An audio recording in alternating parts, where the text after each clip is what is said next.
The risks of creating databases with potentially people's names, locations, credit card details, you name it, alongside their pornographic preferences should be quite clear to anyone in this room and should be forefront of people's minds given the recent Ashley Madison hack. The consequences of that hack were the suicides of at least 3 individuals, and I think we should proceed with extreme caution before creating any process that would result in the storing of data that could be leaked, hacked or commercialised and that would otherwise be completely private and legitimate.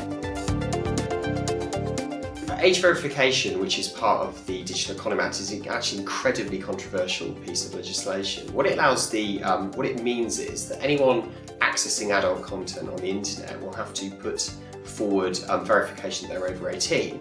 Now, you might not think that's that controversial, but what it does open up the possibility is all of these credit card numbers and all this personal information of millions of UK internet users is being stored. And it's not being stored by the government, it's being stored by third-party companies. Now, these companies are very vulnerable to hackers. So very quickly, hackers could build basically a database of every person in the UK accessing adult content. Now, if that was placed online, you could see the possibility for blackmail, extortion, etc.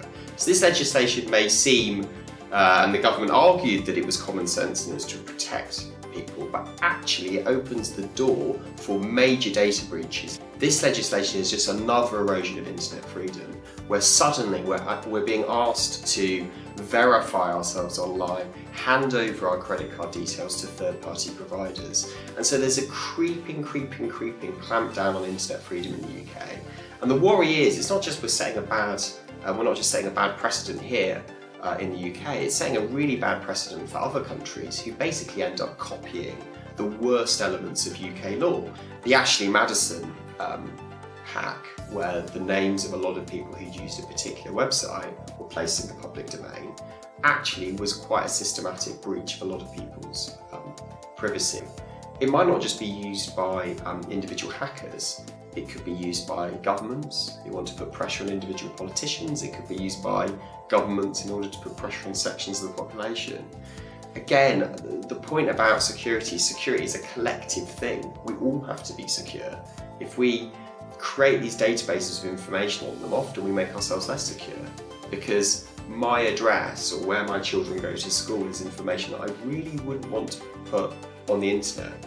But by building big databases that make us less secure, by undermining encryption and security, very quickly the UK government could put us in a very vulnerable position if very organised hackers or foreign hackers wanted to basically break in and undermine or take down our electricity grid or put people's personal information out there. You may say that privacy doesn't affect me, but you might be somebody that is then, because you haven't taken internet security seriously, subject to fraud, subject to online banking, or have personal photos or information placed online. So actually, internet privacy affects us all, and we've all got to take the security of our information seriously.